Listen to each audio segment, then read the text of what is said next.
Vamos começar, então, o webinário referente à exposição Mulheres e Educação no Século XIX, Artefatos e Sensibilidades. A exposição foi inaugurada no dia 18, e ela é uma atividade cultural elaborada pelo Núcleo de Pesquisa, História e Memória das Políticas Educacionais no Território Fluminense, vinculado à linha de pesquisa, instituições, práticas educativas e história do Programa de Pós-Graduação em Educação PROPED da Universidade do Estado do Rio de Janeiro. Por estar sediada em uma universidade socialmente referenciada, a exposição destina-se a priori a contribuir para a formação humanística de seus estudantes, proporcionando a disseminação de bens culturais juntamente com o conhecimento. Eu sou a professora Alexandra, farei a mediação aqui nesse webinário. Aproveito, né, para agradecer a presença de todas e todos e já passo a palavra ao coordenador-geral da exposição, Diogo dos Santos Silva, da UERJ.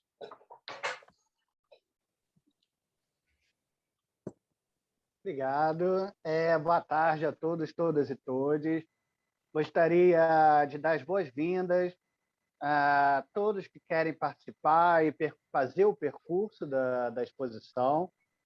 Agradecer também o convite para assumir essa responsabilidade da coordenação da exposição, né, desse trabalho que acredito ser monumental e extremamente relevante. Tenho que dizer também que recebi com muita alegria o convite, né, da professora Maria Celi para assumir a coordenação da exposição.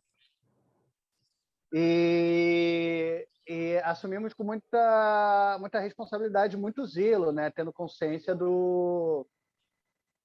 da urgência, e não só da urgência, da importância, né, do tema tratado pela exposição hoje.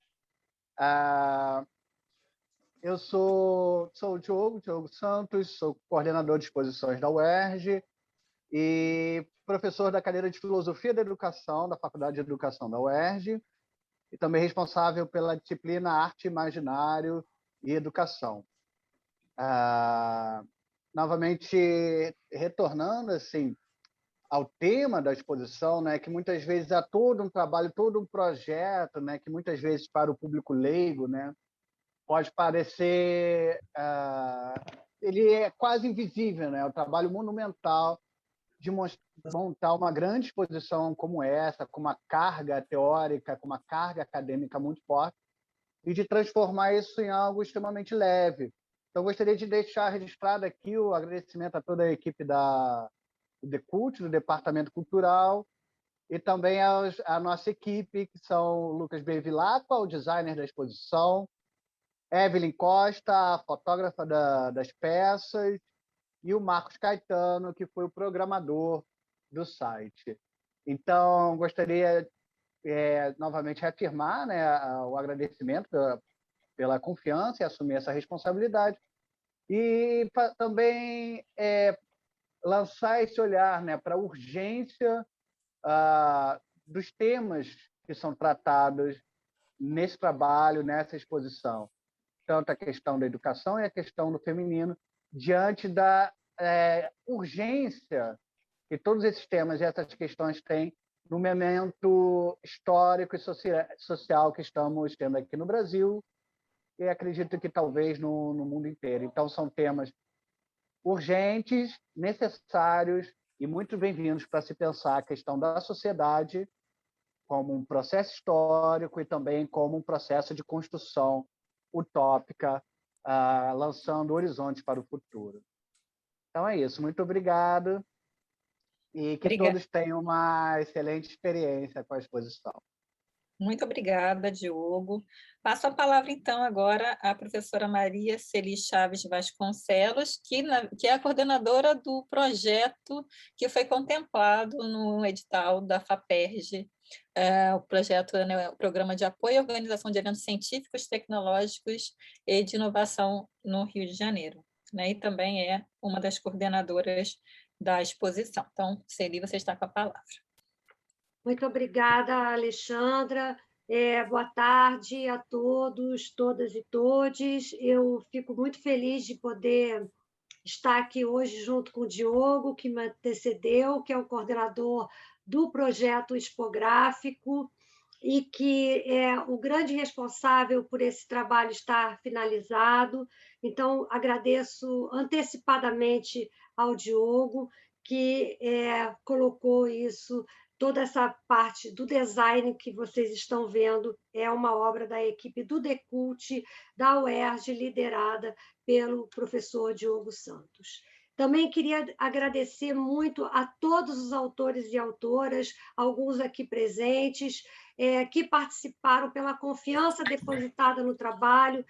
Nós fizemos um convite informal para que escrevessem o verbete e quase todos responderam imediatamente com um aceite e enviando dentro dos prazos que nós tivemos, prazos exíguos e que foram plenamente cumpridos, fazendo com que nós pudéssemos ter esse trabalho concluído dentro daquilo que era previsto. Então, eu agradeço imensamente a todos os autores e autoras dos verbetes, que foram, claro, os grandes protagonistas da exposição. Sem eles, nós não teríamos esse trabalho. Queria também agradecer ao grupo de pesquisa, de onde essa ideia inicial da exposição saiu, e sem o trabalho dos quais, sobretudo os bolsistas do grupo de pesquisa, nós não teríamos feito nada do que também está planejado e pronto na exposição. E queria também, acima de tudo, agradecer à professora Ana Cristina Francisco, aqui presente, uma das curadoras, que é a detentora da coleção As Franciscas, a qual cedeu as imagens de todas as peças, na grande parte das peças que nós vemos nessa exposição, que são peças de acervos pessoais, coleções familiares, acervos privados, e que foram gentilmente cedidos em imagens fotográficas que foram organizadas pela professora Ana Cristina Francisco. Como o Diogo já disse, agradecemos também a fotografia da fotógrafa Evelyn e também a toda a equipe de design que fez a estrutura da exposição. Queria fazer ainda um agradecimento muito especial ao professor Pablo Alvarez Domingues, aqui presente, nosso colega da Universidade de Sevilha, e que é aquele que nos deu o referencial teórico de todo esse percurso da exposição. Se nós temos essa ideia de patrimônio e de patrimônio como conhecimento, patrimônio como uma exposição que pode ser difundida online, para esse primeiro trabalho pioneiro em colocar isso dessa forma como nós pensamos, deve-se às ideias e à influência, à ressonância dos estudos do professor Pablo também nos nossos estudos aqui no Brasil. Então, um agradecimento imenso ao professor Pablo e a toda essa contribuição enorme que ele tem dado aos pesquisadores brasileiros, com o seu trabalho e com os seus estudos realizados na Universidade de Sevilha, e que, como se vê, tem tido um efeito muito grande, a ponto de reunir hoje 70 pesquisadores a partir das suas ideias de patrimônio e de museu pedagógico. Então, a partir desse percurso que nós começamos com o professor Pablo em Sevilha, e também na nossa linha de pesquisa, a linha de pesquisa que eu e a Alexandra fazemos parte, a linha de pesquisa História e Memória das instituições e a linha de pesquisa do PROPED. Nós agradecemos aos nossos colegas que também confiaram no nosso trabalho, a linha de pesquisa Instituições, Práticas Educativas e História do PROPED, na qual alguns dos nossos colegas participam com verbetes, outros não puderam, por razões pessoais, participar, por compromissos já agendados, mas todos contribuíram e todos colaboraram para que a exposição estivesse no site, e todos, se não estão aqui em verbetes, estão representados pelos seus orientadores, pelos seus orientandos.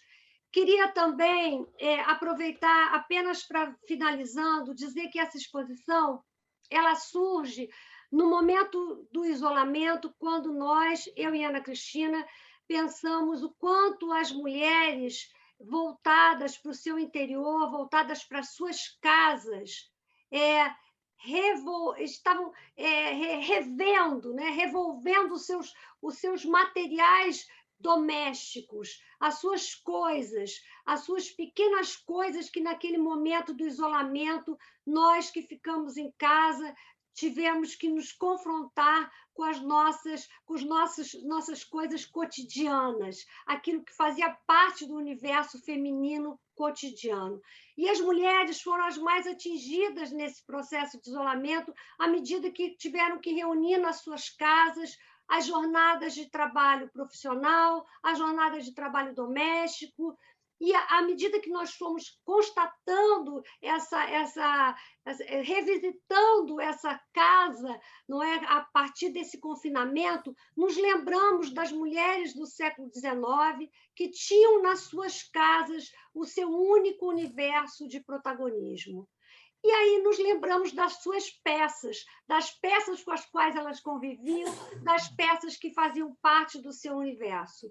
E, com isso, surgiu a ideia de nós mostrarmos alguns desses artefatos que faziam as suas sensibilidades cotidianas e que faziam com que essas mulheres tivessem uma agenda de vida da qual apenas a casa e os objetos da casa tinham esse lugar nesse cotidiano.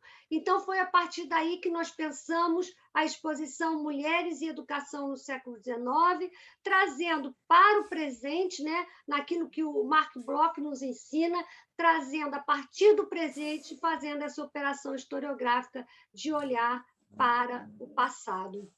E queria também dizer que a exposição ela conta com um número muito grande de peças que mostram esse momento em que há uma ruptura do século XIX para o século XX, onde as invenções como o gramofone, o veroscópio, o estereoscópio e outras invenções começam a mudar o mundo. E aí a gente pode, olhando para a exposição, perguntar, mas como eles se relacionam às mulheres? Se relacionam porque, ao mudar o mundo, eles também mudaram um pouco a mentalidade, e essa mentalidade vai influir diretamente naquilo que as mulheres também passam a buscar para as suas vidas.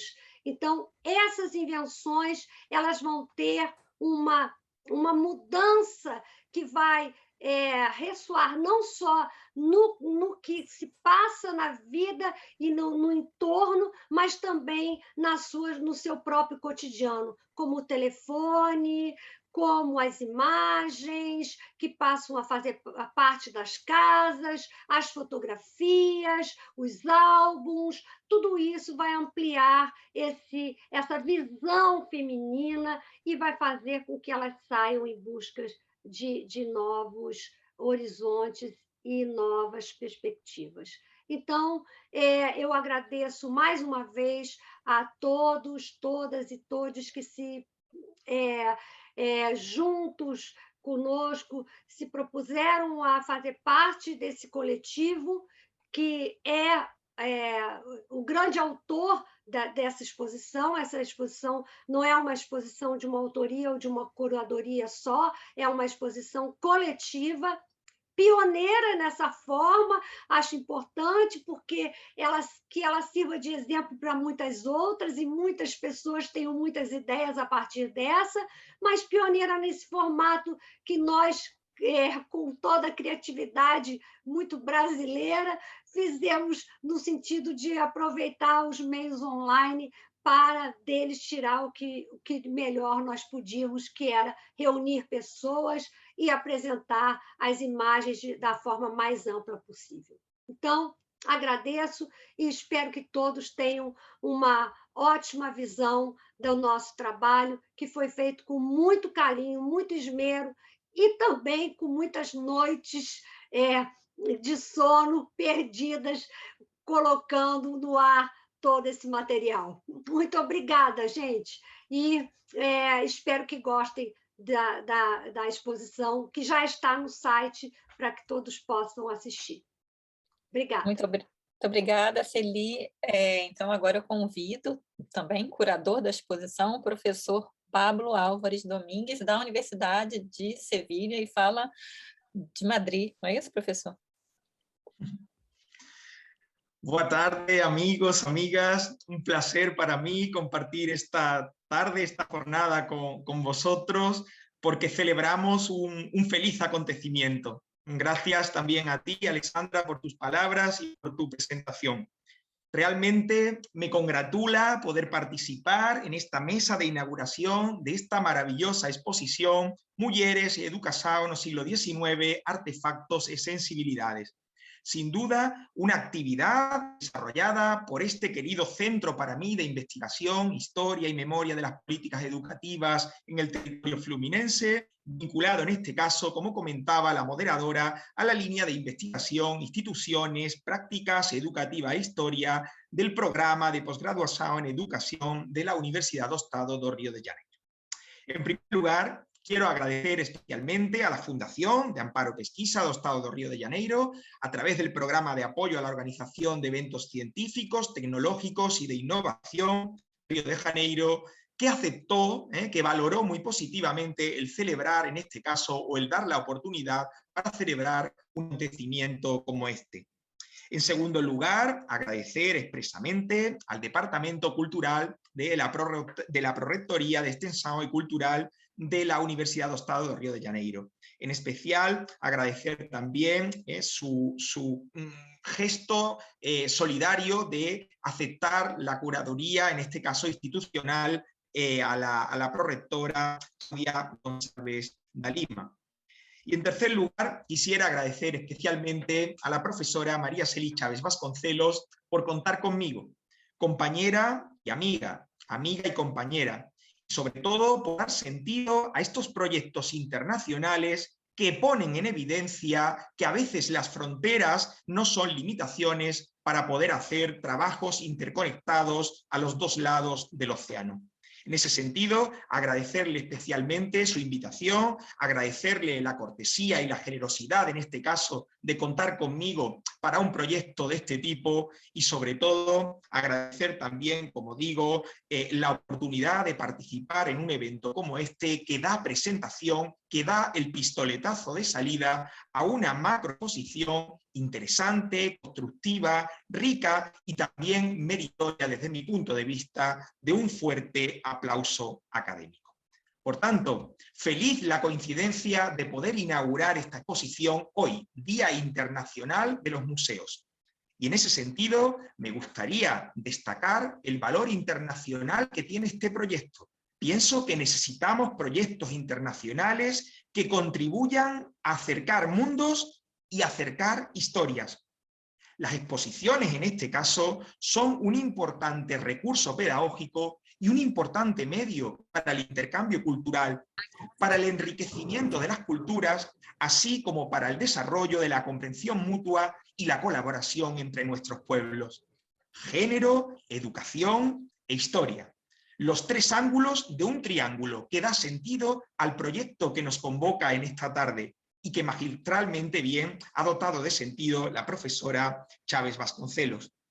Exposiciones como estas tienen el poder de transformar el mundo que nos rodea, en lo presencial y también desde lo virtual. como espacios de descubrimiento, pienso personalmente que nos enseñan nuestro pasado estas exposiciones y además abren nuestras mentes a nuevas ideas. Dos pasos que son esenciales para construir, sin duda alguna, un futuro mejor. El lema del ICOM en este año para el Día Internacional de los Museos pone en valor el poder que tienen los museos en sí mismos. Y en este sentido, centrándonos en el caso de esta exposición que inauguramos, una exposición de carácter histórico-educativa, me interesa a mí personalmente poner en valor dos aspectos fundamentales. El primero, que tiene que ver con el papel de la innovación digital, que nos puede ayudar al público a entender, en este caso, conceptos complejos y matizados de esta exposición que se enriquece con las aportaciones de los colegas que han vertido a través de esos verbetes que ellos mismos han redactado. También nuestro agradecimiento a cada uno de ellos. El tema de esta exposición pienso que resulta fundamental para estos tiempos que corren en los que son necesarios visibilizar la historia de la educación de las niñas, la historia de la educación de las mujeres, un género que ha sido injustamente invisibilizado a lo largo de los tiempos. Y en segundo lugar, me gustaría en este caso poner en valor el poder de la construcción de la comunidad a través de la educación. Precisamente a través de esta exposición hemos enhebrado un tejido social que resulta esencial en la construcción de nuestra identidad personal y también, por qué no decirlo, de nuestra identidad colectiva. Por eso, con proyectos y trabajos de este tipo, estamos contribuyendo a conformar una sociedad civil mucho más comprometida con la historia y con la memoria de la educación de las mujeres. Efectivamente, nos corresponde en esta tarde felicitarnos a todos, felicitarnos por este gran proyecto. Y quiero terminar poniendo en valor el trabajo que hay detrás de esta exposición. Agradecer también a Diago la coordinación general de todo este proceso y a todas las personas que, como digo, han puesto su grano de arena en el desarrollo de este proyecto museístico-pedagógico de corte patrimonial histórico-educativo.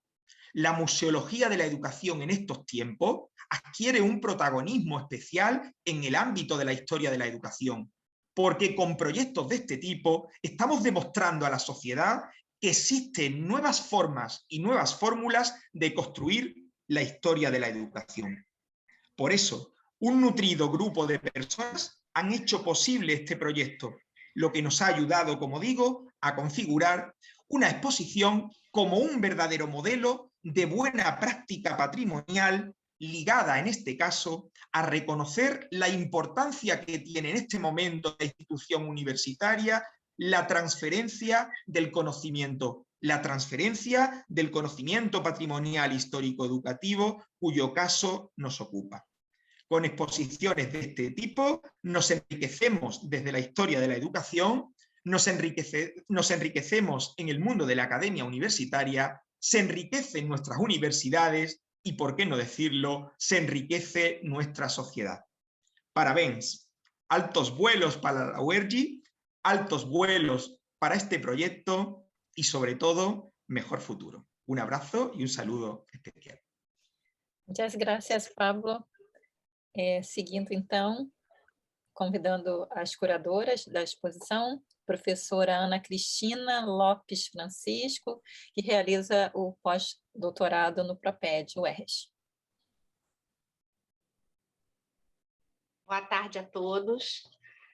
Bem, faço minhas as palavras de agradecimento da professora Maria Celi Vasconcelos, curadora dessa exposição, minha eterna orientadora, mas ressaltando o enorme prazer que foi pensar, idealizar e poder fazer parte da execução dessa exposição. Bem, essas peças foram adquiridas ao longo dos últimos anos, como a professora Maria Celi falou, como uma das formas da gente conhecer, visualizar e tentar entender melhor o significado de tudo aquilo que a gente estudava e poder visualizar a inserção desses artefatos dentro dos nossos objetos de estudo. paulatinamente, as buscas foram feitas em leilões, em antiquários, em acervos familiares, em famílias de amigos, né? E aos pouquinhos eles foram compondo o nosso acervo, e acabou que, para muito além do artefato em si, as sensibilidades que eles indicavam começaram a se descortinar, né?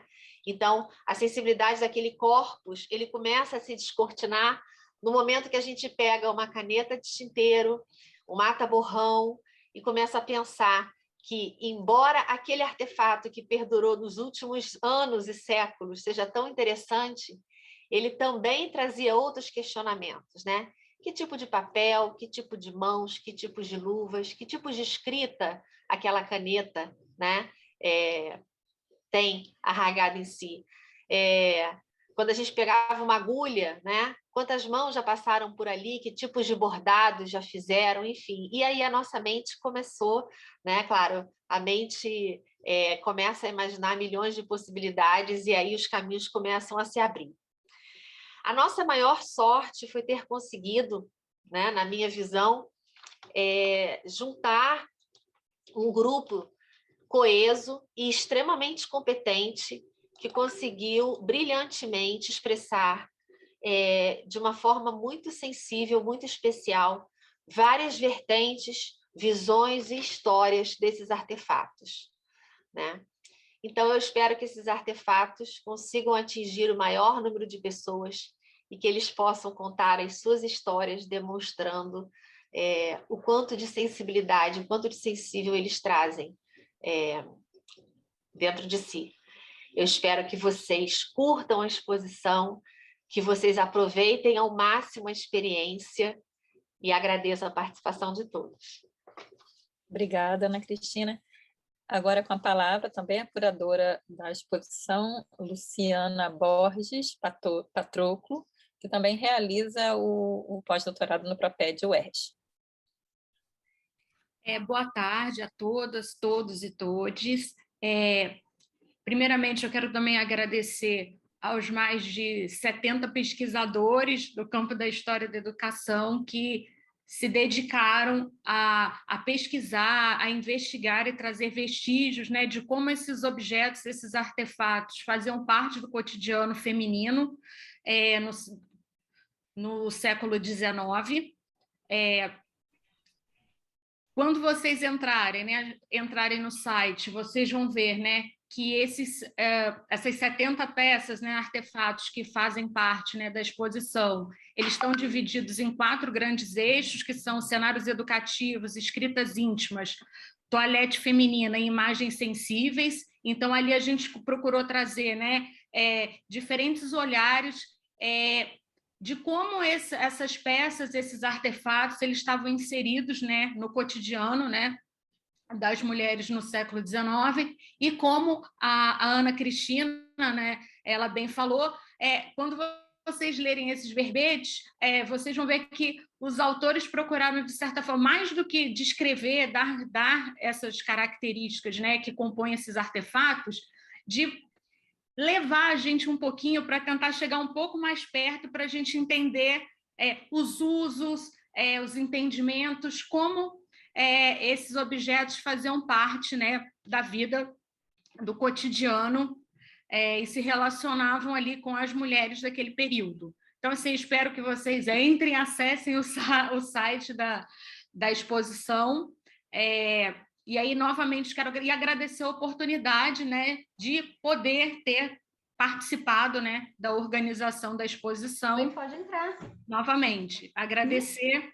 Então, assim, sejam bem-vindos e bem-vindas à exposição, ao site da exposição. Obrigada, Luciana. Antes de passar novamente a palavra para a professora Maria Celi, eu gostaria apenas de quem estiver com o microfone ligado, desligar, porque faz interferência quando as pessoas estiverem falando. Então, por favor, silencie os microfones. Também gostaria de agradecer, já que estamos nesse momento, já passo a palavra para a professora Maria Celi. Gostaria primeiramente de agradecer à professora Maria Celi, porque foi ela que me convidou também para participar do projeto. Eu já estava coordenando uma outra exposição, na verdade, no outro edital também da FAPERJ, mas Maria Celi me chamou, né? Como vocês sabem, do jeito, né, que ela gosta de fazer, e aí eu não tive como dizer não, então estou eu em 2 exposições ao mesmo tempo, graças a Celi. Né? E a FAPERJ. E também gostaria de agradecer, né, a toda a turma, né, de estudos avançados em História da Educação que está aqui presente e que também colaborou com o verbete. E passo a palavra para a professora Maria Celinda. Obrigada, Alexandra. Eu queria reforçar essa fala da professora Alexandra em relação à nossa turma de estudos avançados de História da Educação 2. Aproveitei para deixar isso para o encerramento, para que todos estivessem aqui na sala. Acho que agora estou vendo todos e todas estão aqui em tela. Então, assim, gente, vocês foram os principais inspiradores. Agradeço muito aos nossos colegas, pesquisadores, professores que fizeram os verbetes, mas é uma alegria enorme e assim muito emocionante ver ao lado dos pesquisadores, dos renomados professores que escrevem os verbetes para a nossa exposição, os nossos pós-graduandos e pós-graduandas com verbetes tão lindos quanto os dos professores e professoras e os dos seus orientadores. Então, assim, eu fico muito feliz de ver como essa turma abraçou a ideia da exposição e como essa turma de estudos avançados de História da Educação 2 ficará marcada com essa ideia e com essa ementa que nós tivemos nesse período de 2022. Então, o nosso imenso agradecimento, meu e da Alexandra, para vocês que estão aqui e que essa disciplina tenha sido para vocês também o que foi para nós. Extremamente produtiva, nós aprendemos com vocês e creio que com a exposição muitos aprenderão também aquilo que vocês colocaram nos verbetes que fizeram com uma pesquisa extremamente cuidadosa. Então, muito obrigada aos nossos alunos e alunas da disciplina de Estudos Avançados de História da Educação 2. Queria finalizar, para encerrando essa mesa, agradecer a FAPERJ, sem a qual não seria possível se fazer nada.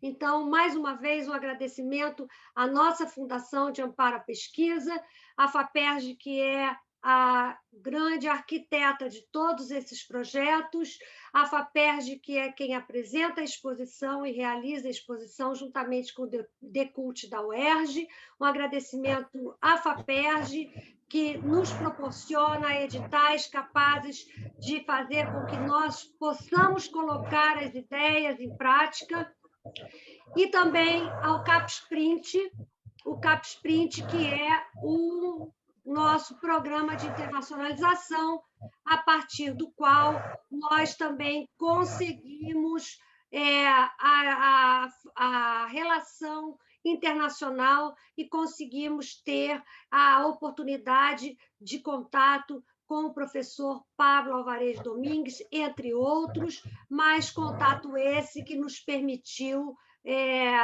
muito daquilo que foi planejado para essa exposição.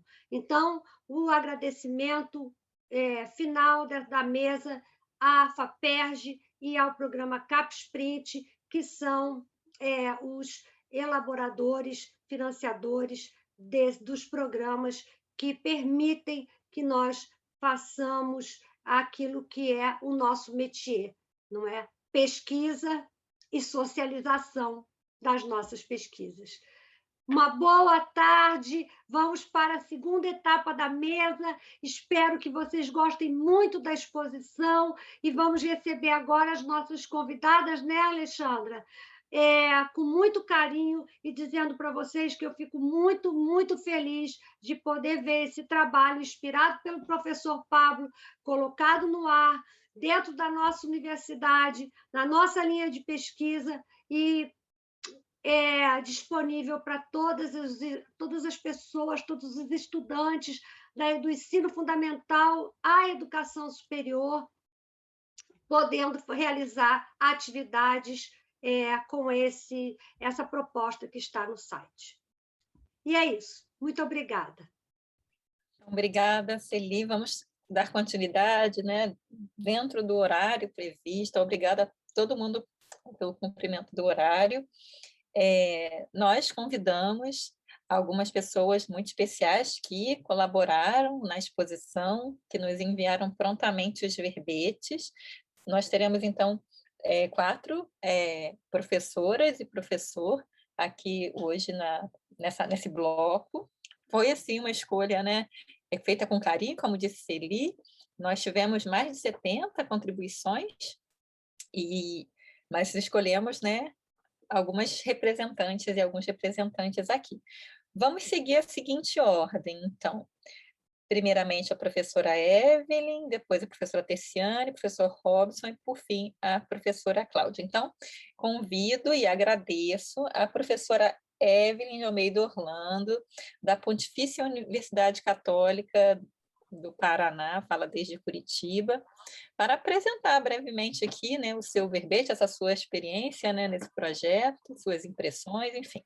Muito obrigada, Evelyn, pela disponibilidade, pela generosidade aqui de ceder seu tempo para participar com a gente do webinário. Boa tarde a todos.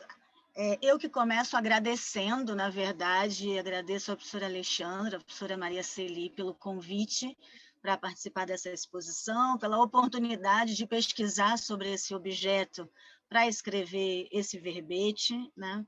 Foi um convite que me deixou muito, muito alegre, que me dá muita satisfação de poder falar um pouquinho sobre ele, né? Então, parabenizo desde já a professora Alexandra, a professora Maria Celi, a todos os curadores e curadoras dessa exposição, que com certeza trabalharam muito, com muito afinco, e que entregam agora, eu acho que não só para o público acadêmico, né? Acho que a ideia também é divulgar essa exposição para além do público acadêmico, uma importante reflexão sobre artefatos, educação, sensibilidade, práticas culturais de mulheres ao longo da história, numa outra linguagem, né? Numa linguagem mais acessível, talvez, mais convidativa a participar um pouco do mote das nossas discussões e das nossas reflexões no âmbito da academia, né? Também quero cumprimentar os colegas que foram autores também dos outros verbetes e que, bom, alguns dos quais eu vou estar dividindo hoje essa sessão, colegas muito queridos já de tanto tempo, e outros que não estão participando dessa sessão de hoje, mas participarão, né, de outras sessões, pelo privilégio também de acompanhar um pouco das pesquisas que eles fizeram e que trouxeram como contribuição. Então, é um prazer imenso, Alexandra, Celi, de estar aqui com vocês em mais esse momento, em mais esse trabalho, em mais essa parceria. Bom, eu pensei de falar um pouquinho sobre esse artefato que eu escolhi, que, na verdade, ele é um perfumeiro e um porta-veneno, né? Depende do uso que se faz. Mas ele está no site da exposição, esse artefato está aparecendo na 6ª página, na 2ª coluna, se eu não me engano. Então, para quem quiser olhar enquanto eu vou estar falando um pouquinho, eu não pretendo me ater ao verbete, tá? Eu pretendo falar um pouco, primeiro, da motivação para a escolha dessa peça, depois sobre as fontes que eu encontrei, e depois, então, falar um pouquinho de modo geral do que esse artefato representou, aparece representando para mim nas pesquisas que eu fiz, né? Quando a Alexandra me fez o convite para escolher, então, uma das peças da exposição, eram muitas peças, né? E aí eu fiquei pensando naquela que mais me intrigava, na verdade. E a que mais me intrigou foi esse frasco de perfume, que era também um frasco de veneno. Porque ele me levou a fazer uma reflexão um pouco fora, né, do que a gente vem investindo, mesmo quando a gente não está falando de uma história da educação no âmbito formal. Eu acho que ele leva para um outro conjunto de práticas culturais. Então, eu olhei aquele frasco naquele momento e pensei nele assim, uau, tá aí um negócio pequenininho, mas que é um instrumento de poder, né? E fiquei pensando um pouco nesse artefato, nessa dimensão. É um objeto pequeno em termos de tamanho, mas enorme em termos de ação, em termos de resistência, né? Utilizado pelas mulheres e que a gente pouco presta atenção nos usos que foram feitos de alguns objetos que estavam presentes no cotidiano, mas não necessariamente num cotidiano educacional, embora ele fosse extremamente educativo, no sentido de educar uma sensibilidade, educar um sentido, educar um uso e um costume de resistência. Não foi fácil, sobre a localização das fontes, não foi nada fácil achar fontes bibliográficas de pesquisa, eu estou dizendo, muito menos no Brasil, sobre esse artefato. Na verdade, foi bastante complicado e me levou a buscar em uma documentação em outros países, mas uma documentação de uma escrita muito ordinária, né? Não do âmbito acadêmico, muito pouco do âmbito acadêmico, que me acendeu também uma luz vermelha. Acho que talvez a gente esteja fazendo pouco investimento nesse tipo de objeto material que esteve muito presente na formação de gerações de mulheres ao longo da história, né? E por que a gente não tem olhado para esses artefatos? Eles deixam pistas, né? Se eles não falam diretamente, eles ao menos deixam pistas da existência dos sujeitos, das suas práticas, mas também de como eles se relacionaram com as pessoas do seu tempo, de como eles se organizaram em pequenos grupos ou em sociedade, pensando num grupo mais alargado. Então, se esse tipo de artefato não fala diretamente, eles falam indiretamente. E foi nesse sentido que esse artefato me capturou, né? Acho que esse discurso, que foi a forma agora como eu enfrentei esse artefato e como ele significou para mim, né? E acho que talvez a gente possa, inclusive, trocar algumas ideias em algum momento sobre como que cada um também vai elaborar cada um desses artefatos, né? Quais os sentidos que esses artefatos produzem em nós e como eles atingem também a nossa sensibilidade hoje, no tempo presente. Então, acho que esse objeto, esse perfumeiro, que também é um porta-veneno, ele permite pensar num discurso velado, num discurso silencioso, sutil, né? Eu acho que ele é um artefato que remete a extrapolar alguns conceitos que a gente tem. Tá? Em primeiro lugar, assim, pensar que esse é um artefato que, em um primeiro momento, ele remete a um signo de distinção. Se vocês forem olhar o objeto que eu recebi para fazer o verbete, ele é um objeto que tem uma mistura de vidro, de bronze e de uma pedra semi-preciosa, que é uma turquesa, né? E esse é um tipo de objeto que, na verdade, ele é um signo de distinção, a ideia de um perfumeiro desde a antiguidade. Né? Ele é reflexo de um grupo determinado, um grupo social determinado, mas ele aos poucos vai passar a ser incorporado pelas mulheres, né? Ele não era um objeto de uso feminino, ele passa a ser utilizado pelas mulheres ali a partir a gente pode pensar já da Idade Média, mas isso vai se acentuando depois de 17, 18, 19, enfim.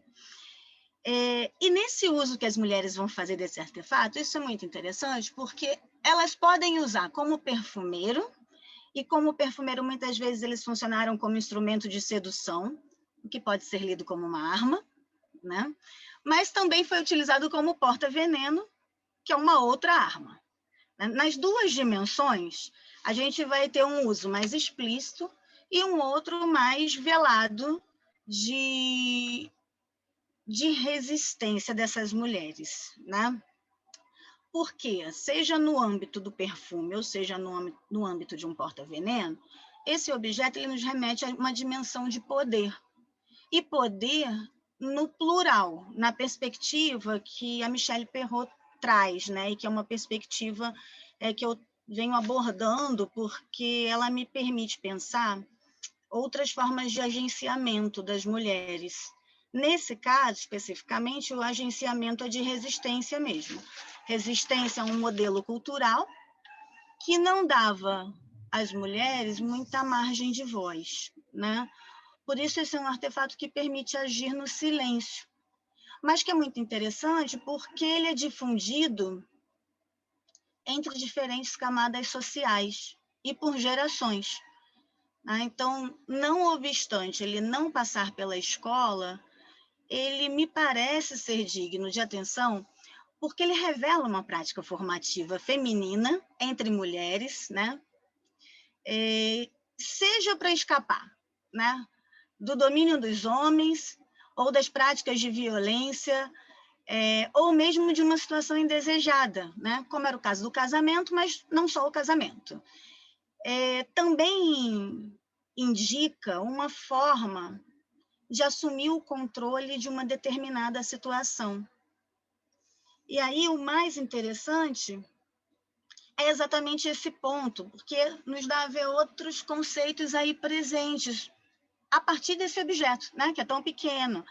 Apesar de ser um signo de distinção, pelos usos e costumes que são feitos desse artefato, ele não fica restrito à nobreza, né? Ele vai circular em diferentes camadas sociais, em outro formato, claro, aí não vai ser nesse formato que está exposto na exposição, mas em outro formato mais simples, sem pedra preciosa, sem o bronze, né? O vidro vai vir muito mais tarde, mas o vidro também, final do século XIX, seria uma forma de democratizar o acesso ao perfume, mas também a presença do porta-veneno está no imaginário coletivo dessas mulheres, herdados de gerações.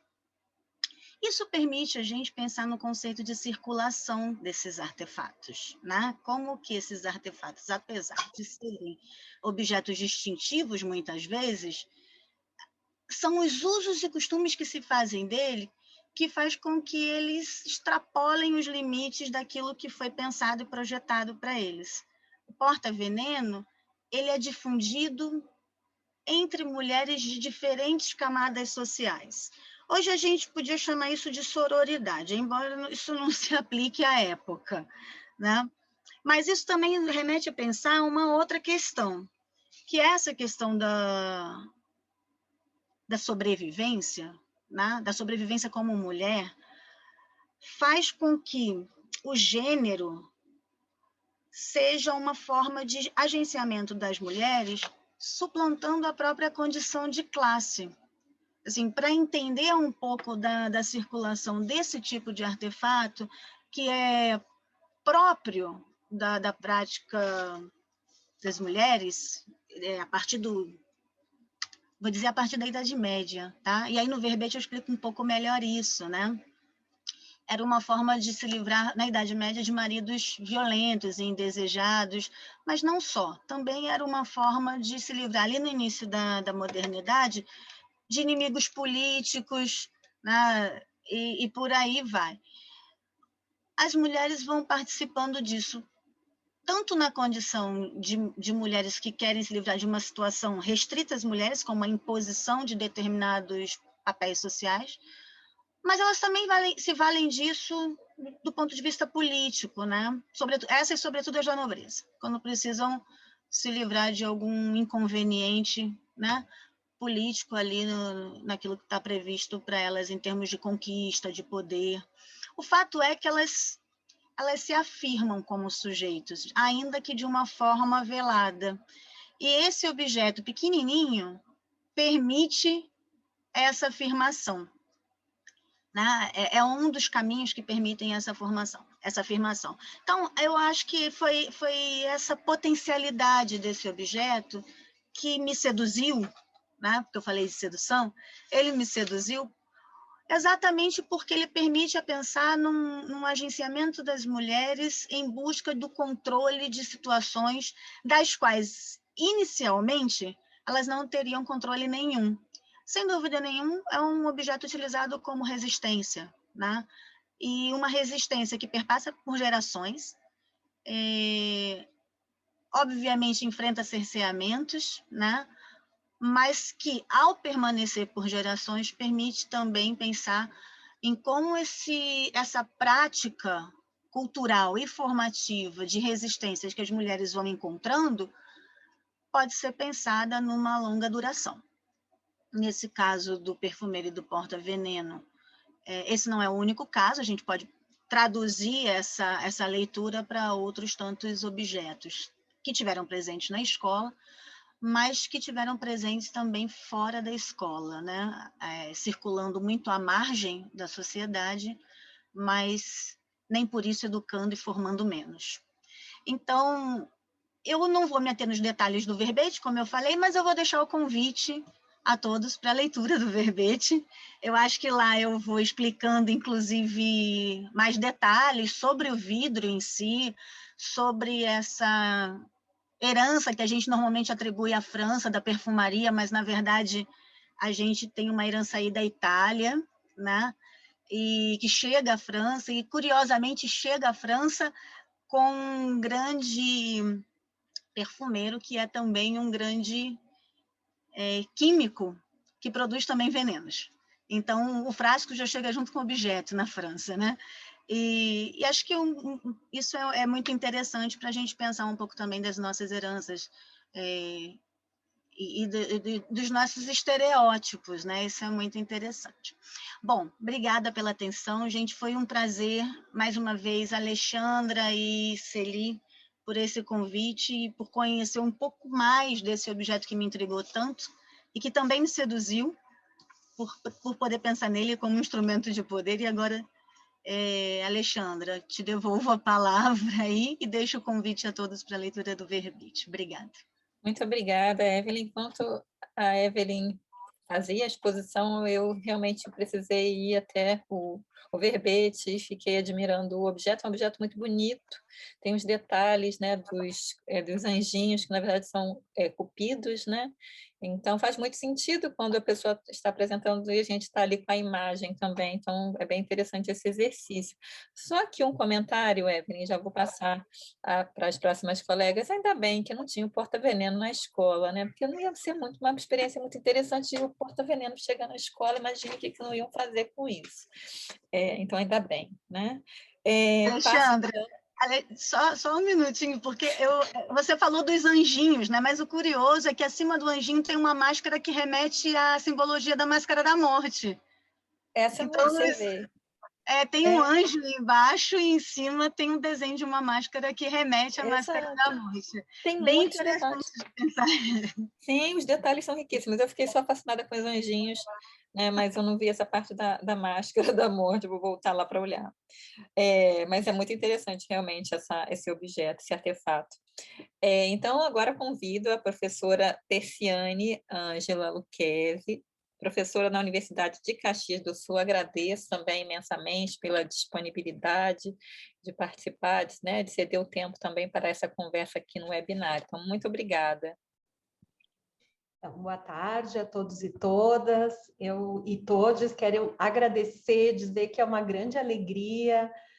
Já foi esse início de tarde uma alegria, certamente vai continuar com os colegas que virão.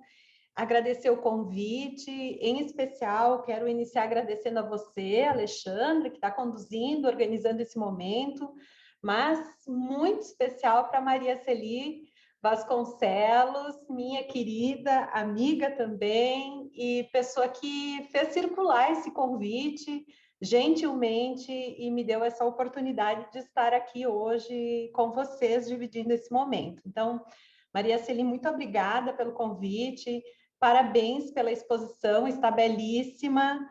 Agradecer também a Ana Cristina, que eu sei que teve um envolvimento direto e muito especial na organização dessa exposição, e a todos os colegas que estão envolvidos, já foram nominados como curadores, Cláudia, Luciana, o Diogo, que faz a coordenação geral, e, em especial, também o professor Pablo, que nos acompanha e já fez sua fala inicial. Obrigada a todos vocês, porque, afinal, a escrita do verbete só foi possível e agora a apreciação desse conjunto da obra, como eu brinco, né? É um conjunto de uma obra de muitas mãos, de muitos pensares e muitas investigações que se cruzam e que nós estamos aqui divulgando-se ali dentro do nosso PPG de História da Educação também. Os 2 PPGs já estão circulando aí o WhatsApp para apreciar, afinal. Eu ontem estava preocupada, até escrevi para Alexandre, olha, eu espero poder participar, porque vocês sabem que eu sou do Rio Grande do Sul, e Rio Grande do Sul de ontem para hoje aqui com ciclone, mas está tudo bem, né? A temperatura está frio, está muito frio, mas a internet está funcionando e tem energia elétrica, então está tudo ótimo, gente, está tudo funcionando bem. Eu confesso que eu estava preocupada. Quero agradecer e dizer que é uma alegria também encontrar a Evelyn, professora Cláudia, que bom vê-la há tanto tempo, né? Esse tempo da pandemia às vezes nos afasta um pouquinho, bom reencontrá-las, e também o professor Robson. Então, eu escrevi esse verbete a partir da circulação no nosso grupo de WhatsApp, dos vários, né, das várias imagens, dentro do grupo Arquivos Pessoais, Patrimônio e Educação, que eu também quero agradecer pela oportunidade de participar. Esses objetos de um catálogo, né, materiais tridimensionais que, na concretude de sua materialidade, confrontam o historiador, que o mira e se coloca a questionar. Que objeto? Desde quando? A quem pertenceu? Que usos foram possíveis? Que usos o produziram? Mas que transgressões, que escapes também foram produzidos? Como foi preservado? Por quem foi preservado? Quais os materiais utilizados para produzi-lo? Quem o produziu? Com que intuito? Como circulou? Como foi apropriado? Como foi talvez subvertido? Essas e outras questões mobilizam o olhar, a investigação e também, é certo, o desejo da produção de sentidos. Sentidos sobre um passado, sobre um objeto, sobre um tempo, sobre pessoas que já foi. E não é mais possível tê-lo. Mas é possível buscar algumas pistas, talvez alguns indícios, quiçá algumas possibilidades interpretativas. Foi um pouco com esse intuito de sentidos que, em meio a tantos objetos tão significativos, muito sedutores, como disse Evelyn, que eu escolhi um brinquedo.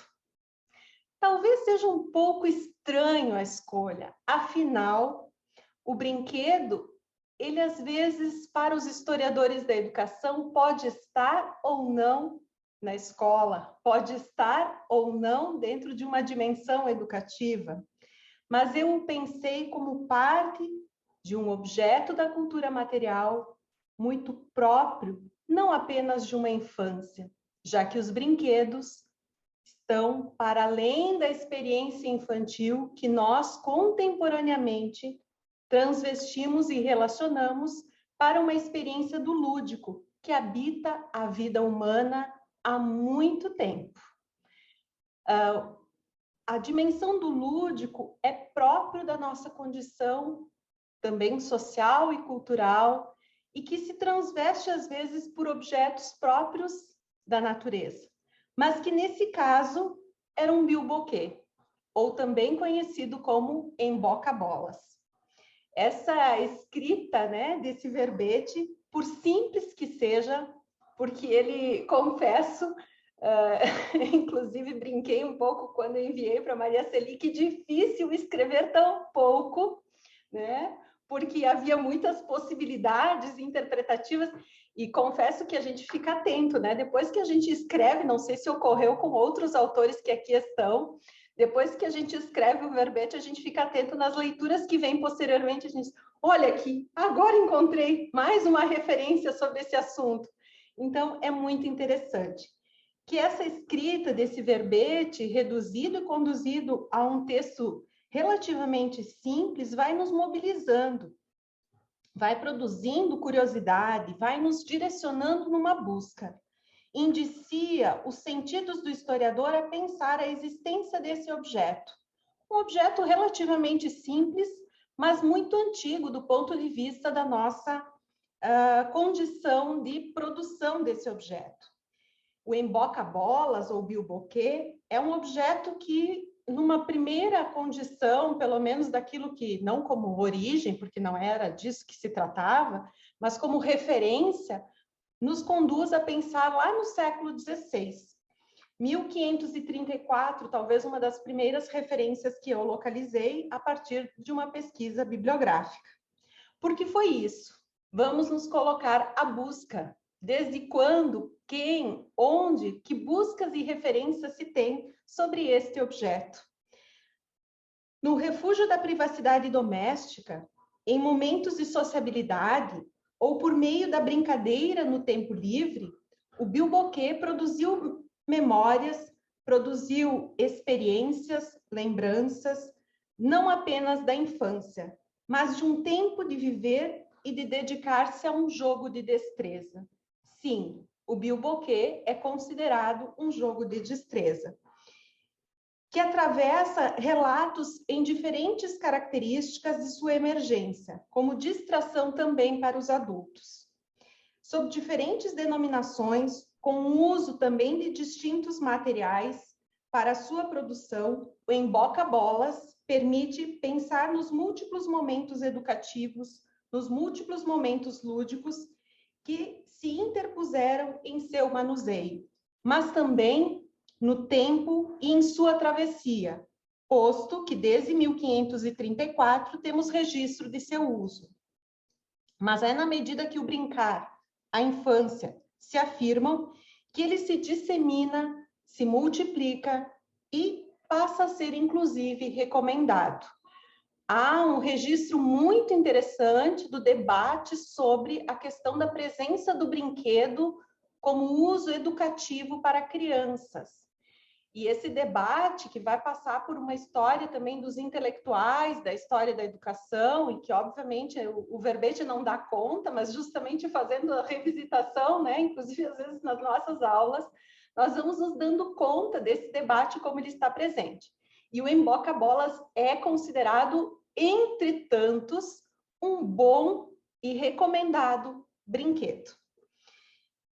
Nas referências, por exemplo, do estudo do Michel Manson, no título História do Brinquedo e dos Jogos, mas também em materiais como jornais, é possível encontrar também na literatura diferentes referências para pensar esse objeto escolhido que nos fez pensar nas atribuições de sentido desse objeto, nas representações, nas possibilidades de produzir uma inteligibilidade do que se passou, dos seus usos na experiência humana. Expressão de vida, do lúdico, também objeto que traduz um momento permeado de alegria e de desafio, de uma destreza a ser construída na medida que a experiência, a repetição e a busca pelo jogo se tornavam viável. Manson vai nos dizer que, entre as possibilidades de pensar, né, no uso do emboca-bolas, uma das primeiras referências que recomenda o seu uso como objeto brinquedo educativo para as famílias, mas também para os ambientes escolares, estava, seguindo um pouco John Luke, Maria Edward, que vai escrever uma inglesa, né, uma inglesa de 33 anos, que escreve um capítulo sobre brinquedos e vai dizer que, nesse tratado sobre educação, entre os brinquedos recomendados, no 1800, estava o emboca-bolas. Segundo ela, a criança deve brincar com tudo que estiver ao alcance de sua mão, desde que isso não lhe prejudique a saúde. o que na época é considerado algo bastante interessante, inovador, e que, em especial, os brinquedos de destreza têm uma utilidade pedagógica. Literalmente, escreve ela: todos os divertimentos que fomentam a atividade e formam a destreza, como os papagaios, os peões, os arcos, as telas, as raquetas, são excelentes, assim como o emboca-bolas. Deste modo, a preferência manifestada por esses jogos é duradoura. As crianças não se cansam deles facilmente. Esses divertimentos vão lhes exercitando tanto os sentidos como a inteligência e as paixões. A competitividade desenvolve-se, mas como cada um obtém os seus próprios sucessos, é raro que ela degenere em inveja. Felicita as famílias que utilizam o emboca-bolas para explicar a força centrífuga ao filho, bem como o menino de 9 anos que quer compreender por que motivo o arco cai quando já não gira com suficiente velocidade.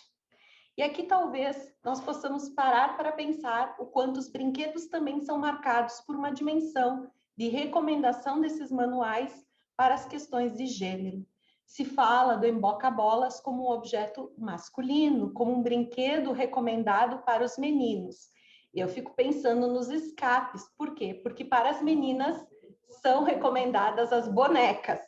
A questão aqui é muito inteligente, em especial, né? Ela nos traz essa dimensão para pensarmos a dimensão de gênero que aqui está.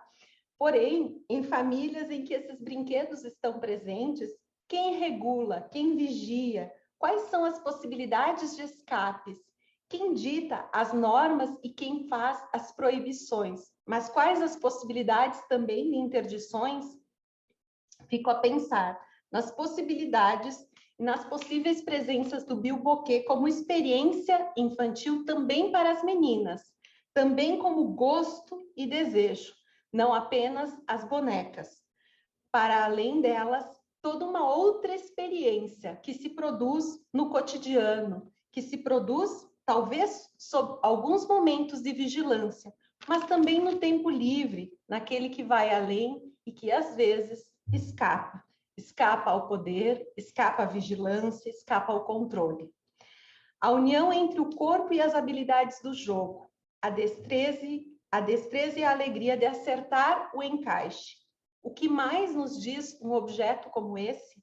O que mais nos faz pensar do cotidiano, da vida privada, não apenas da criança, mas da convivência, da sociabilidade, não apenas da sua produção enquanto resultado, mas também do bilboquê como possibilidade de objeto inventado, não apenas comprado.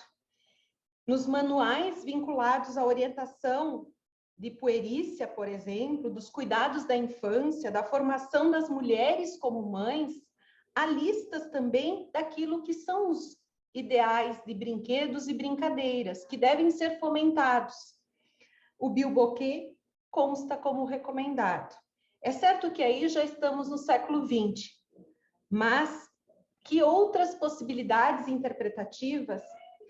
Nos jornais encontram-se bazares e armarinhos oferecendo esses objetos, entre o artesanal, o manufatureiro e o industrial. Um objeto que atravessa e é atravessado pelas dimensões de gênero, mas também pelas questões de geração, classe social e que nos convida a pensar sobre sua produção, mas também sobre a historicidade de um tempo que já não é, mas que ainda hoje não tão estranho é encontrar crianças que se divertem com o bilboquê. Um convite para pensar, para ler e para conversarmos sobre esse e outros objetos da exposição. Muito obrigada, fico à disposição para a gente conversar na sequência. Muito obrigada, Terciane, muito interessante, né? Eu não conhecia assim, com esse nome, né? Aí eu fui olhar direitinho. Ah, sim, eu já brinquei com isso, com certeza. Enquanto você apresentava, eu também coloquei o link do seu texto, né? Acho que consta como 6, né? Exposição 6. Aí, bem interessante o objeto, né? Bonito também. E eu teria questões aqui, mas vou continuar a mesa e depois a gente conversa. Então, convido agora o professor Robson Fonseca Simões, da Universidade Federal de Rondônia. Agradeço imensamente. O professor Robson também está no outro fuso horário, está 1 hora. Nós estamos 1 hora à frente, né? Brasília está 1 hora à frente, então acho que agora que são 2h10, né? Onde o professor Robson se encontra. Muito obrigada, Robson, você está com a palavra. Então, meu cordial boa tarde para todas, todos e todes. Inicialmente, eu quero agradecer, não é, o convite feito pela professora Alexandra, professora Maria Celi, do Programa de Pós-Graduação em Educação da Universidade do Estado do Rio de Janeiro, a instituição na qual eu tenho muito orgulho. Vocês estão me escutando? Eu estou achando um pouco baixo. Achei que o problema era meu. Sim, se você puder aumentar o microfone um pouquinho. Eu vou ver se melhorou. Deixa eu ver se eu aumento aqui essas considerações. Acho que em configurações. Deixa eu ver se eu aumento aqui um pouquinho.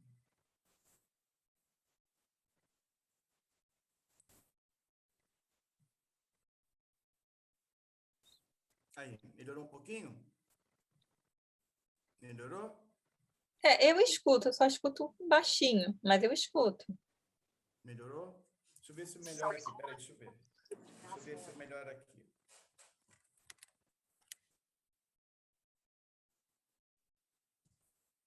Melhorou um pouquinho? Sim, melhorou sim. Melhorou? Dá para a gente também aumentar no próprio computador, cada um aumentar o seu som. Sim, sim, é só cada um também aumentar o seu som no próprio computador. Melhorou sim, Robson, melhorou. Ok. Obrigada. Então, eu vou tentar aqui, ok?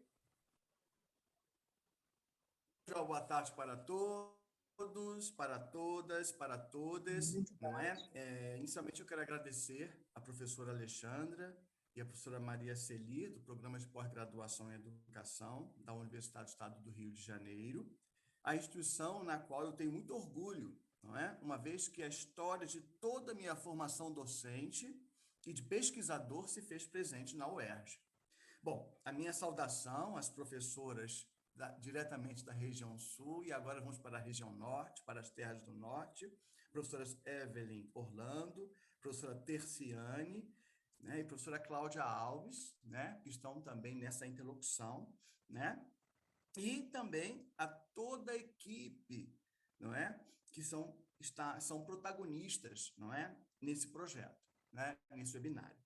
Bom, nosso cordial abraço daqui das terras do norte, né, do norte brasileiro, mais especificamente do estado de Rondônia, né, na Amazônia Ocidental e cidade de Porto Velho, junto à Universidade Federal de Rondônia, ao Departamento de Ciência da Educação, do Núcleo de Ciências Humanas e do Programa de Pós-Graduação em Educação Escolar, Mestrado e Doutorado Profissional. Eu também não poderia te deixar aqui um abraço para todos os acadêmicos e acadêmicas que estão presentes também na nossa sala, tá? Do curso de licenciatura em pedagogia, assim como os pesquisadores, mestrandos, mestrandas, doutorandos e doutorandas que também estão presentes, prestigiando, portanto, essa exposição. E aí, como que eu escolhi o artefato? É a primeira questão, né, que eu gostaria de compartilhar. E por quê? Eu costumo defender a ideia, não é, de que precisamos de uma inspiração, não é? De uma poesia, de uma música, de uma epígrafe, não é? Poética, como nos ajuda a pensar Rubem Alves. Então, eu sigo muito essa linha, não é? Essa intuição. Aliás, como inspiração inicial nessa fala, eu vou convidar Raul Seixas, entre aspas, né? Eu prefiro ser essa metamorfose ambulante do que ter aquela mesma velha opinião formada sobre tudo. E aí, assim que a professora Alexandra me convidou, foi uma provocação. As professoras estão dando, né, os seus depoimentos, não é? E para mim, foi uma provocação. Em meio a várias imagens, não é? Era necessário eleger uma peça, não é? Que nos convidavam a fazer uma possível viagem pela história, cuja vocação era poder elaborar um texto escrito, cujo gênero textual seria um verbete. No mesmo dia, 2 horas depois, eu entrei em contato com a Alexandra. Falei, Alexandra, eu aceito o desafio e vou eleger a imagem da caixinha de costuras. Eu lembrei-me imediatamente, com certeza todos vocês já leram, daquela narrativa de Machado de Assis, intitulada Um Apolo. Estava a minha música para poder me inspirar e defender a ideia a partir desse gênero textual. E aí, esse texto machadiano, ele procura personificar, né, as personagens linha, alfinete, que estão na caixinha dos costureiros, dos alfaiates, não é? E apresentando, portanto, nas entrelinhas, representações das costureiras, as modas, os vestidos das mulheres da alta sociedade, baronesas, não é? Sobretudo no final do século XIX. Né? Procurando, ao final do texto, acenar para a educação com uma fala de um professor. Então, achei, Alexandra, a música para eu poder tratar ou apresentar possíveis, não é, argumentos por essa caixinha de costuras. A narrativa machadiana, num possível tom jocoso, procura apresentar passagens históricas para a compreensão das relações das linguagens da moda com a mulher do final do século XIX e o início do século XX, procurando tratar da importância das artes têxteis como motivadoras das práticas artísticas dos artesãos, das artesãs da moda, com as possíveis materialidades da costura e das possíveis poéticas das indumentárias, as rubricas dos costureiros, das costureiras, nas suas linguagens da moda. No texto, há um conflito entre a agulha, uma das peças existentes na caixa de costura, a linha, um aviamento utilizado também pela costureira, e o alfinete, que fica sempre na almofada da costura, procurando apresentar as funções dessas ferramentas no estojo da costureira, com seus principais instrumentos. Não é difícil entender que a história narrada pode ser um ponto de partida para se poder refletir sobre a arte de coser, as práticas socioculturais do final do século XIX.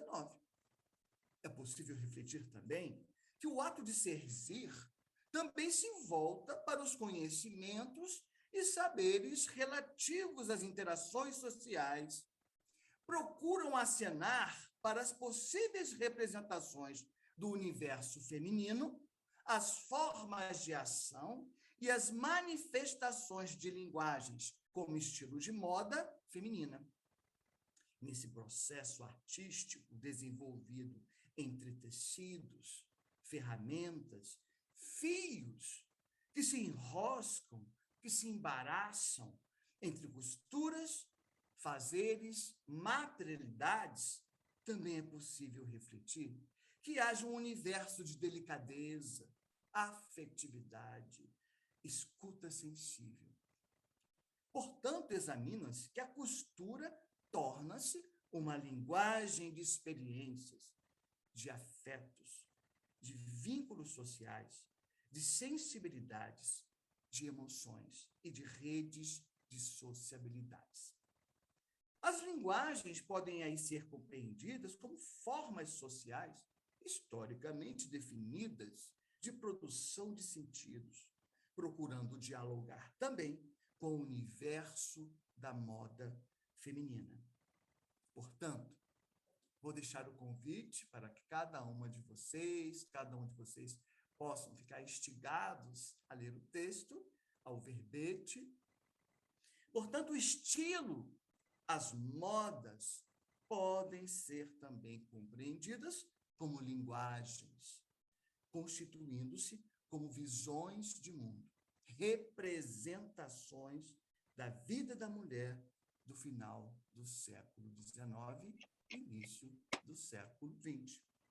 Nos limites das linhas, que eu também concordo com a professora Tatiane, foi difícil romper, continuar, examinar, mas eu deixo o convite, não é, Evelyn? Também concordo com você, não é, professora? Então, nos limites desse estudo, o esforço foi de fazer um convite, né, de poder entrelaçar possíveis fios que também se articulam com o ato de costurar as ferramentas do serzir, das linguagens da moda e das histórias que perpassam essas caixinhas de costura nesse possível ateliê histórico. Então, tá o convite aí, eu acho que eu fui mais, né? O tempo está um pouquinho menor, mas eu acho que é mais ou menos o convite está posto, e muito obrigado pela participação. Muito obrigada, Robson. Muito interessante seu texto, realmente é um convite mesmo à leitura. Depois eu coloco aqui o link para, né, diretamente as pessoas caírem no seu texto, e a gente daqui a pouco volta a conversar novamente, que a gente até que está bem de tempo, viu? Então, agora eu convido a professora Cláudia Maria Costa Alves de Oliveira, professora da Universidade Federal Fluminense, que também prontamente aceitou o convite para fazer, né, esse verbete. Então, eu não vou, né, segurar mais aqui o tempo, já passo a palavra para a professora Cláudia. Muito obrigada. Bom, muito boa tarde, né? E muitos parabéns às colegas Maria Celi, Alexandra e a toda essa equipe que eu não vou nomear, mas já foi nomeada a equipe de curadores. Muitíssimo obrigada pela oportunidade, inclusive, de conhecer o professor Pablo, da Universidade de Sevilha, não é? A quem, em nome de toda a comunidade brasileira, eu também cumprimento e agradeço, né, por ser mais um colega nesse grande diálogo que os historiadores da educação do Brasil conseguiram construir, fortalecer, e eu acho que todos que estão aqui, todas, né, representam isso, e essa iniciativa em particular do grupo de pesquisa, né, da linha de pesquisa do programa de pós-graduação em educação da UERJ, esse grande programa da Universidade do Estado do Rio de Janeiro, tem se destacado, né, com muita competência e muita criatividade. Essa exposição é a expressão da criatividade dessas colegas queridas, desse grupo maravilhoso, e que, nesse intercâmbio, né, consegue nos criar mais uma oportunidade, né, e mais um estímulo à história da educação, à pesquisa histórica em educação como um todo, porque é uma iniciativa que eu tenho certeza engrandece a pesquisa em história da educação no Brasil, cria para ela um novo lugar, como disse Celi no início, uma iniciativa a ser imitada, não é? E a imitação não será reprimida nem criticada, pelo contrário, será uma resposta do quanto uma exposição pioneira como essa pode ser um exemplo, né? E estimular iniciativas ou semelhantes, ou que nela encontrem uma fonte para novas criações, não é? E, enfim, é com muita alegria, né? E esse encontro demonstra isso, né? Que a exposição gerou alegria em diversos momentos e vai continuar gerando. É uma alegria estar aqui, não só com Celi, com a Alexandra, rever colegas queridíssimas como Evelyn, Terciane, o Robson, né? E queria dar um oi particular para uma amiga muito querida que está aqui assistindo, que é Nailda Marinho. Que alegria ver você. Estou dando esse oi, peço licença, porque Nailda é alguém com quem eu contei em algumas iniciativas importantes, estivemos juntas, né? Então, enfim, a partir da Nailda, eu cumprimento a todo mundo que está aqui, né? Tem outros rostinhos conhecidos, mas eu peço licença para dar esse oi especial para a Nailda, tá? Bom, eu vou partir de 3 elementos que apareceram nas falas dos meus colegas anteriores, né? O poder, que apareceu na fala da Evelyn, a ludicidade, que apareceu na fala da Terciane, tá? E esse fascínio da arte, né? Tão presente na fala do Robson. Porque eu acho que esses 3 elementos se combinaram de uma maneira fantástica nas nossas escolhas e nesta oportunidade de participar deste projeto, escolhendo e nos desafiando com os artefatos. Acho que todos vão concordar, todos que tiveram o prazer de participar da iniciativa vão concordar com isso, né? Poder, porque até pelo seu reverso, né? Para o historiador, se deparar com o artefato é alguma coisa que desafia e, ao mesmo tempo, em que nós não podemos negar que a pesquisa histórica ela nos dá um certo poder, como todo conhecimento, não é? O artefato, ele também questiona o nosso lugar de poder. Acho que todos se sentiram assim. Vi na fala dos colegas, identifiquei aspectos da minha própria vivência, de me ver diante de um objeto tridimensional e me deparar com o meu desconhecimento, do tipo, onde eu vou arrumar fontes para escrever um verbete sobre isso. E a palavra verbete é um desafio para nós, não é? Porque verbete nos leva também ao temor da definição. A definição nos atemoriza, não é? A definição nos coloca num lugar de risco muito grande, porque estarei definindo corretamente? Ou será que o que eu vou falar está inapropriado para este artefato, não é? Então, a nossa posição de poder, ela ficou, digamos assim, em questão neste trabalho de pesquisa, né? Todo trabalho de pesquisa nos coloca um pouco isso, mas o desafio desse verbete, o que contrabalançou foi a ludicidade, porque eu acho que todos os objetos, de alguma forma, eles nos divertiam, não é? E as nossas escolhas passaram por uma interrogação muito, como é que eu vou dizer assim? Tem uma palavra que agora está me escapando, mas não era uma interrogação muito séria, era uma interrogação do tipo, vamos ver em que isso vai dar, não é? Eu vou me permitir me desafiar e brincar, né? E nós nos divertimos, eu acho que todos, né? Eu acredito que eu estou estendendo, meio generalizando.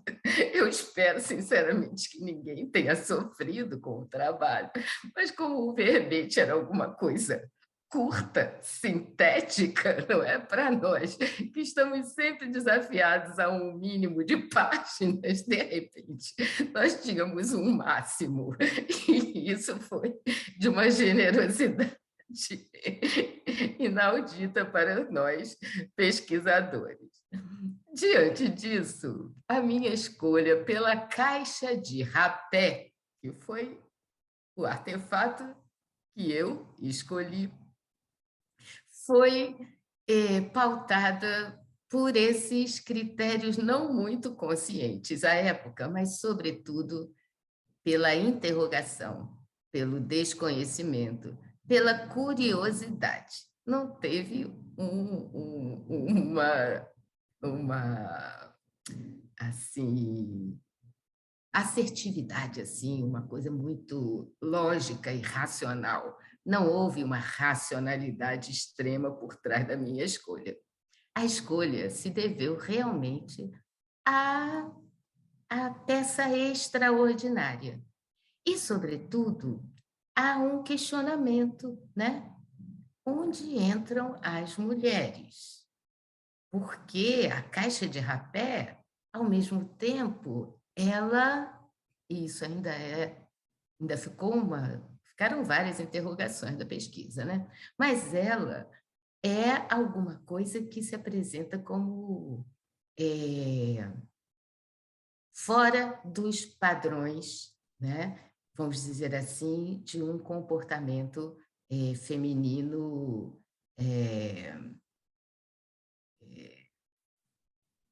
cantado ou previsto, né? É alguma coisa que levantava uma questão. Bom, partimos para a pesquisa.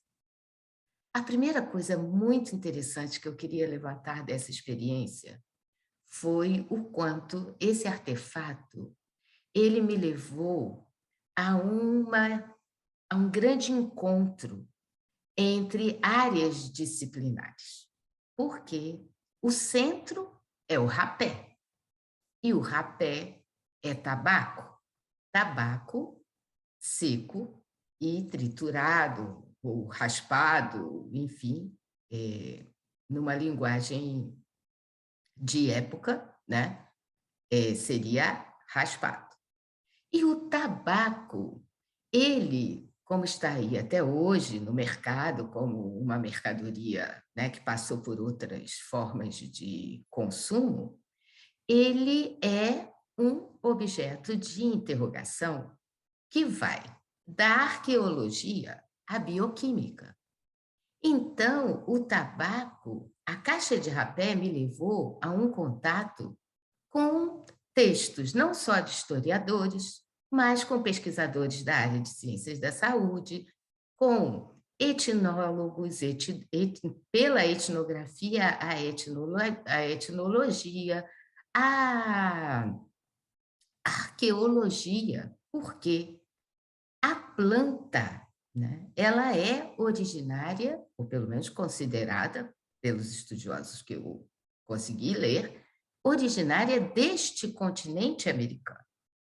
Então, além de ser um objeto que abre para áreas de pesquisa muito distintas e que dialogam entre si, então são cientistas da saúde que buscam historiadores que buscam arqueólogos, enfim. Além disso, ele está num sentido cultural, ou num sentido das trocas culturais, que é muito interessante, porque é da América para a Europa, e não como habitualmente estamos na posição de consumidores do que vem do continente, da dominação para o continente ocupado, não é? o tabaco está entre aqueles elementos, né, que foram elementos não só de consumo, mas de aprendizado e de renovação na cultura dos grupos europeus que entraram em contato com o continente americano. Então, inicialmente, o tabaco já despertou uma curiosidade enorme, já aparece desde a expedição de Cristóvão Colombo, nas anotações daqueles primeiros contatos. E desperta interesse, né, tanto pelo uso medicinal, quanto pela presença nos rituais religiosos. Então, não consegui, com o curto tempo de pesquisa, né, encerrar as inúmeras questões, e eu acho que isso está presente nas falas anteriores dos colegas também, porque, sem dúvida, que inúmeras interrogações surgiram a partir, né, da tarefa de escrever um pequeno verbete. Mas uma hipótese que ficou bastante forte, pelo menos, para mim, é de que chega às mulheres muito pela, vamos dizer assim, pela utilização curativa, né? Porque os usos, né? E fiquei sabendo pelos biólogos e etnógrafos que nesse continente americano, e a planta era muito mais presente na América do Sul, eram mais de 60 espécies de tabaco. Então, é um vegetal que se diversifica enormemente, né? Não sei se já existem estudos, isso não deu para ver, né, sobre quantas espécies conseguiram sobreviver, porque, com certeza, muitas foram também desaparecendo. Daí os estudos arqueológicos, o recurso aos arqueólogos, né, recuperando indícios, vestígios de espécies com as quais não convivemos mais, né? Mas, então, um traço muito interessante, né, é esse percurso e essa apropriação de práticas culturais que são, na verdade, dos povos originários, nas suas diversas etnias, porque há registros em etnias de muitas partes do continente, usos diferenciados, né, do tabaco e de diversas formas, né, das folhas, de um líquido extraído, do tabaco triturado, da fumaça do tabaco, né, e que aparece tanto com esse uso que muitas vezes é narcótico e o uso religioso, né, de um caminho para um contato com a ancestralidade, e que vai ser objeto de atenção, sobretudo pelas ordens religiosas, não necessariamente para reprimirem, mas para se cuidarem, porque, como grandes intelectuais, os jesuítas, por exemplo, perceberam ali um conhecimento, não é? Um conhecimento para doenças próprias de uma região com a qual eles não estavam habituados e que sabiam que poderiam passar por moléstias para as quais eles não teriam experiência de tratamento. E aqueles povos detinham aquele conhecimento. Isso foi um primeiro aspecto que eu achei muito fascinante nesse contato com o rapé, né?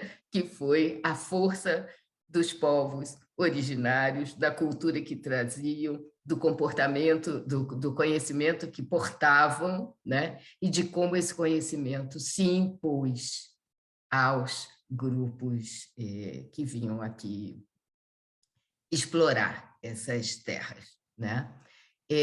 Um outro aspecto muito interessante que surgiu na pesquisa foi o aspecto, então, comercial, né? O aspecto do tabaco como mercadoria, a potência que já se manifestou desde o século XVI, né? E aí, já no século XVI, a ponte com o feminino, né? Porque o Janicot não veio à América, né? Mas toma contato com o tabaco em Portugal. Ele está como embaixador, né, da França, né? E presencia uma cura, né? E ele se lembra de quem? Né? Da Catherine de Médici, né? A Catherine e as dores de cabeça que a atormentavam, né? E em 1560 ele já leva isso para a França, né? E quase ao mesmo tempo, um outro francês que era de uma ordem, né, que se chamava Cordelier d'Angoulême, ele vem ao Rio de Janeiro na ocupação francesa e toma contato também com o tabaco e também leva para a França, né? E então a mulher já aparece ali, né, na figura da Catherine, né? E há referências, vamos dizer assim, circunstanciais, né? Não há uma relação direta com um uso feminino, vamos dizer assim, mas, pelo menos nas fontes às quais eu tive acesso, mas a força, a disputa em torno do tabaco, né, é um indicador do quanto se torna uma mercadoria capaz de determinar poder econômico, né? E os portugueses se valem disso, inclusive no comércio na costa da África, né? Se valem disso na sua posição em relação à disputa com os comerciantes de França e da Inglaterra, sobretudo, né? Naquele período de fortes concorrência, né? de enorme concorrência mercantil daquele capitalismo primitivo que se construía naquele período do mercantilismo, em que os produtos do continente americano vão ocupando um lugar, né? E vários alimentos, a gente sabe, né? Como a batata vai, né, socorrer a fome na Europa, mas o tabaco se impõe como um mercado. Então, em torno disso é muito interessante, porque quando se adentra ao século XIX, né, essa mercadoria já é objeto de industrialização, né? E então um outro aspecto muito interessante desse trabalho foi o recurso à hemeroteca da Biblioteca Nacional, né? E as publicações. Então foi uma fonte muito interessante, porque eu percorri, então eu contei com esses estudos das diversas áreas disciplinares, o que eu consegui recolher, né? Eu contei com fontes, sobretudo, de imprensa da Biblioteca Nacional, né? Que me trouxeram assim a disputa, e nesse sentido, né, não cheguei a encontrar estudos na questão da história econômica do Brasil, né? Mas nos jornais entre 1808 e 1821, sobretudo, né, a disputa em torno desta mercadoria. E muitos anúncios, né, anúncios de fábricas, né, a força de certos grupos econômicos, né, e a disputa em torno, por exemplo, do monopólio mercantil do tabaco, né, e a forma como determinados comerciantes tentam se organizar para convencer o rei de Portugal, porque o Brasil ainda era um reino, né, e ainda tinha esse grande poder econômico de Portugal, essa sujeição, de alguma forma, e como eles tentam se articular e convencer de que era preciso abrir para mais livre concorrência, que não era possível haver o monopólio de um determinado grupo. Isso é um indício muito interessante, né, da importância que tinha o tabaco. E, por outro lado, também na hemeroteca, aí ao longo do século XIX, são as referências, né, à caixa de rapé. Então, do tabaco para a caixinha, né? Porque na medida, como em outros elementos que apareceram aqui, né, na medida em que a mercadoria também se diferencia no seu uso entre as diversas classes, categorias sociais, não é? O porte do rapé também se diferencia. Então, nota-se que, ao mesmo tempo que se populariza em caixinhas de madeira simples, fabricadas, que são vendidas em qualquer lugar, mas existem as caixas, né, que são objeto de joalheria e que existem, sobretudo, desde o século XVII. Então, uma outra fonte importante foram os sites de museus, sobretudo museus franceses, né, em que aparecem, desde o século XVII, os objetos ligados, né, e que aí são caixas, mas também são raladores, são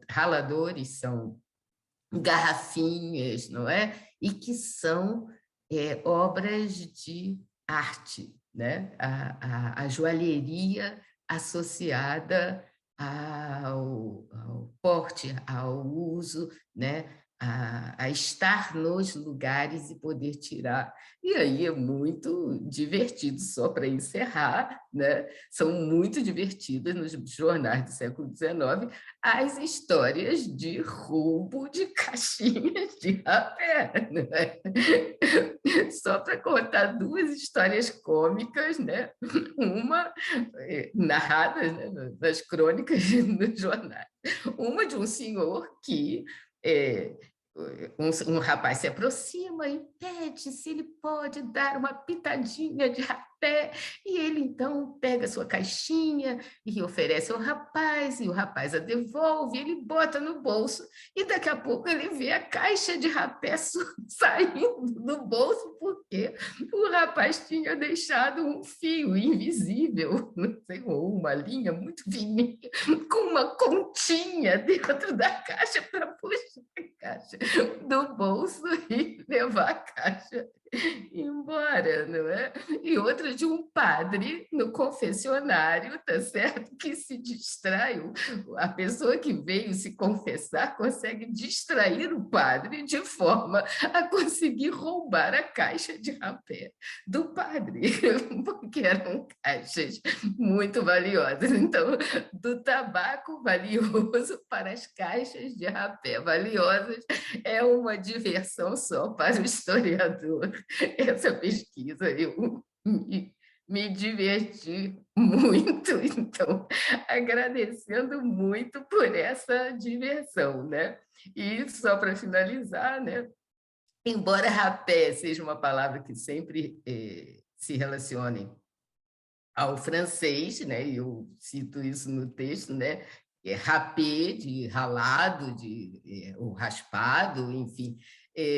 Mas quando eu entro nos sites franceses, né, a expressão mais usada é tabac à brise. É como se o râpé, né, que utilizássemos na nossa realidade, vamos dizer assim, brasileira, o rapé, que ficou rapé, e que viria do rapé, é uma referência à língua francesa, né? Mas não é exatamente o mesmo uso que faziam os franceses para denominar a substância, né? Foi mais uma interrogação que ficou para mim também e que pode gerar aí novas pesquisas para quem se interesse pelo tema, né? E então é isso, encerrando assim com muita alegria, com essa diversão. Foi uma diversão muito grande. Eu espero que a exposição não só eduque, informe, mas também divirta, né? As pessoas para que também encontrem, né, esse prazer imenso que nós, historiadores, encontramos na história, em entrar em contato com o passado, né? E, por mais que nós sabemos tenha tantas dores, né? Porque todo o tempo estamos falando de um país escravista, né? Então, os escravos também aparecem nas fábricas de rapé, aparecem nas ruas, né? Aparecem na situação dramática que viveram nossos ancestrais e ainda vivem hoje boa parte dos brasileiros e brasileiras, né? Mas ainda assim, né? Eu acho que precisamos preservar essa parte da vida para que nós possamos sobreviver, né? E continuar tendo força para lutar também, certo? Muito obrigada, um beijo enorme. Está todo mundo convidado e principalmente divulguem os verbetes de vocês, mas também toda a exposição, porque está bem bonita mesmo. Divulguem o máximo que vocês puderem e depois divulguem também o vídeo dessa primeira sessão, né, o webinário, quando nós disponibilizarmos o link para vocês. Só tenho a agradecer mesmo, acho que agradecemos a todo mundo. Celi, eu acho que nós não esquecemos ninguém. Agradecemos a todo mundo. Né, Robson, Cláudia, Evelyn, Terciane, que já não está mais, Nailda também, e todo mundo que assistiu e colaborou aí nesse projeto tão bonito e realmente muito coletivo, né? É isso, obrigada. Tchau, gente.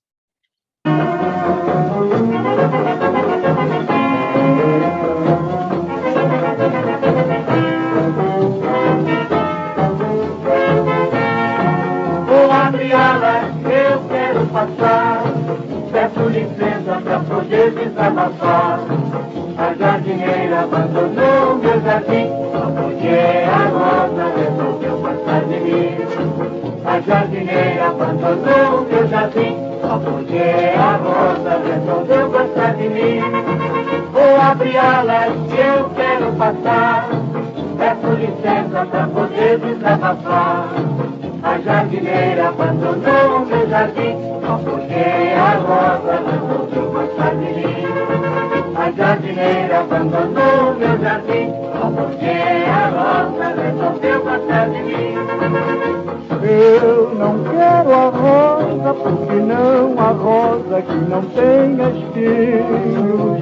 Prefiro a jardineira carinhosa, a flor cheirosa dos teus carinhos. Vou abrir alas que eu quero passar. Peço licença para poder desabafar. A jardineira abandonou meu jardim, porque a rosa resolveu passar de mim. A jardineira abandonou meu jardim, porque a rosa resolveu passar de mim.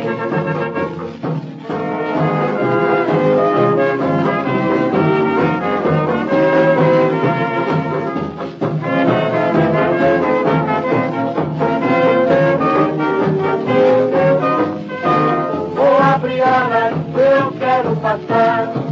Peço licença para poder desabafar. A jardineira abandonou meu jardim, só porque a rosa resolveu gostar de mim. A jardineira abandonou meu jardim, só porque a rosa resolveu gostar de mim. Oh, abriolas, eu quero passar. Peço licença para poder desabafar. A jardineira abandonou meu jardim, só porque a rosa resolveu gostar de mim. A jardineira abandonou meu jardim, só porque